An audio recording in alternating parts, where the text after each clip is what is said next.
Halo, shalom teman-teman Go Student semua, apa kabar? Semoga dalam keadaan sehat dan bersuka cita dimanapun kalian berada ya. Kembali lagi dengan saya Teddy di Go Students Online Sharing. Hari ini saya mau share tentang apa sih kira-kira yang harus kita lakukan dalam masa kesesakan atau dalam masa sulit. Mari langsung saja kita buka dalam perikop Roma 12 ayat 12. Saya bacakan. Bersukacitalah dalam pengharapan, sabarlah dalam kesesakan, dan bertekunlah dalam doa. Nah, apa yang harus kita lakukan dalam masa kesesakan?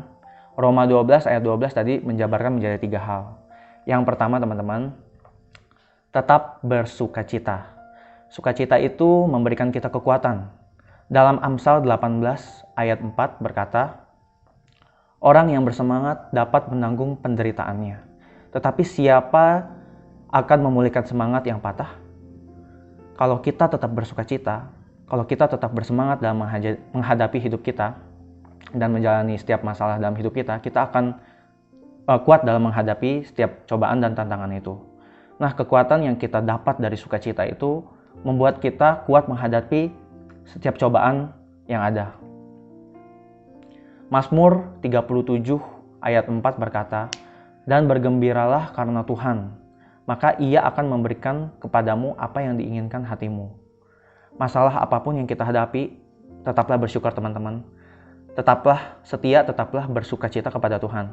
Percayalah bahwa Tuhan akan memberikan apapun yang diinginkan hati kita seturut dengan kehendaknya.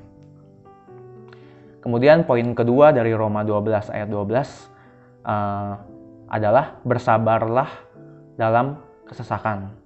Saya percaya Tuhan punya waktu yang terbaik dalam setiap apapun perkara dalam kehidupan kita. God takes time to create His masterpiece. Butuh waktu untuk Tuhan memproses dan membentuk hidup kita. Jadi tetaplah bersabar dalam proses di mana Tuhan membentuk kita. Saya percaya ada hal-hal baik yang Tuhan kerjakan dalam hidup kita, bahkan yang tidak pernah kita sadari sebelumnya. Tentunya nggak sulit ya buat Tuhan memberkati hidup kita. Tuhan tahu setiap isi hati kita, namun mungkin hati kita saja yang belum siap untuk menerima berkat dari Tuhan tersebut. Dalam Pengkhotbah 3 ayat 11 tertulis, ia membuat segala sesuatu indah pada waktunya, bahkan ia memberikan kekekalan dalam hati mereka, tetapi manusia tidak dapat menyelami pekerjaan yang dilakukan Allah dari awal sampai dengan akhir. Ayat tersebut kembali menegaskan bahwa kita harus sabar dalam menanti waktu Tuhan. Tuhan sedang mempersiapkan sesuatu yang luar biasa dalam hidup kita di masa yang akan datang. Bahkan Tuhan sudah mempersiapkan hal tersebut jauh-jauh hari sebelumnya. Mempersiapkan sesuatu yang luar biasa tersebut jauh-jauh hari sebelumnya. Jadi teman-teman bersabarlah dalam kesesakan. Tuhan tahu waktu yang terbaik untuk setiap kita. Poin ketiga, poin yang terakhir dari Roma 12 ayat 12 adalah bertekunlah dalam doa. Jadi kita harus datang kepada sumber hikmat kita, ya, yaitu Tuhan Yesus sendiri. Dalam Kolose 2 ayat 3 berkata, sebab di dalam Dialah tersembunyi segala harta, hikmat, dan pengetahuan.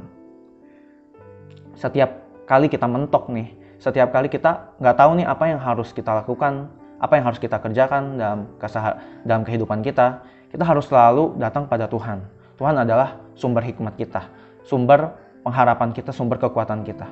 Ya, jadi saya percaya pasti Tuhan akan memberikan apabila kita bertekun dalam doa, dalam apapun yang kita kerjakan, kita berserah sama Tuhan. Nah, jadi teman-teman, kita harus yakin Tuhan sanggup mengerjakan jauh melampaui apa yang kita pikirkan. Tuhan juga sanggup mengerjakan jauh melampaui kemampuan kita sebagai manusia, bahkan jauh melampaui doa-doa kita. Ayat penutup dalam 1 Korintus 2 ayat 5 tertulis, supaya iman kamu jangan bergantung pada hikmat manusia, tetapi pada kekuatan Allah. Jadi teman-teman, bertekunlah terus dalam doa, andalkan Tuhan, datanglah kepada sumber hikmat kita, yaitu Tuhan Yesus, yang pasti akan memberikan jalan keluar dari setiap perkara dalam hidup kita. Nah teman-teman, dari apa yang sudah kita bahas semuanya tadi, bisa kita simpulkan apa yang harus kita lakukan di dalam masa sulit. Yang pertama, bersukacita dalam pengharapan. Yang kedua, sabar dalam kesesakan.